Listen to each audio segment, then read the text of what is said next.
The salmon cupcakes were inspired by an episode I did in Seattle at the Seattle Pikes Peak Fish Market, where the fishmongers tossed the fish across the market. What can be more fun than a salmon cupcake?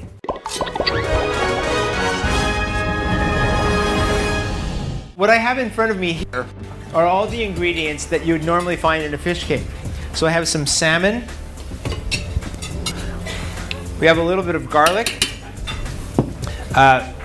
Some chopped up red bell pepper. This is mostly for color. Adds a bit of flavor. Then I have a little bit of parsley, chopped parsley, and a little chopped dill. I think that was dill parsley, but you can't really tell the difference anyway, right? A little hot chili. So you've got the garlic and the chili that are going to give it some big flavor. Some onion. And to give it an unctuousness, you know how really delicious fish cakes always have that sort of lusciousness? Well, that's caused from the addition of some sour cream. That gives it the richness. Now, whenever you make anything like a fish cake and you want to hold it together, bind it together, there's two things you need to add. That would be breadcrumbs and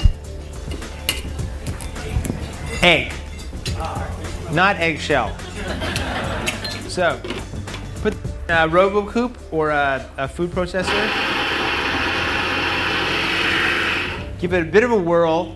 Now you don't want to over puree this because you don't really want to turn it into the texture of a fish ball, like in a fish ball soup. And I can say that here. If I said that at home, no one would really understand. Fish ball soup. What's fish ball soup? But here you all know what I'm talking about. So you see that you've got this nice texture. You still have some of the salmon, the integrity of the salmon is still there. We'll put it into our little container here.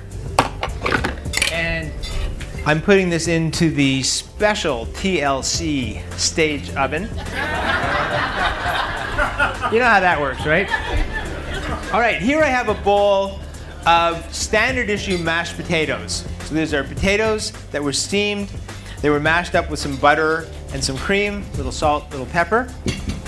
And this is a roasted beet. Roasted beets are fabulous. You just take the whole beet in its skin, throw it in a very hot oven for about an hour, and the natural sugars in the beet caramelize, and they turn this, what was formerly a very unattractive vegetable, into a lip-smacking candy bomb, something that's super sweet. Anyways, we're going to take our beet, and using a little grater, I'm going to grate myself about 2 tablespoons of the beet. Okay, now watch this. This is my very favorite part of this. I want you guys to count to, let's say, 10. Are you ready? Set, go.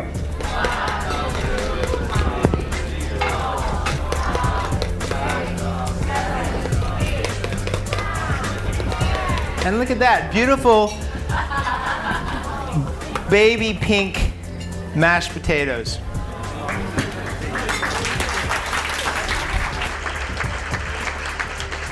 Well, it appears the cupcakes are cooked. Oh, and they're hot too. Put that on a plate.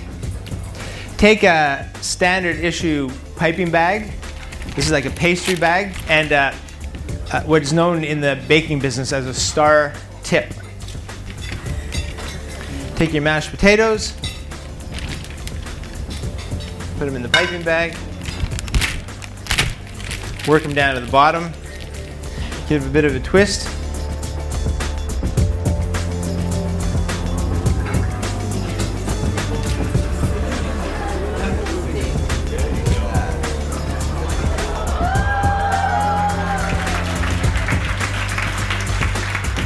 And there you go.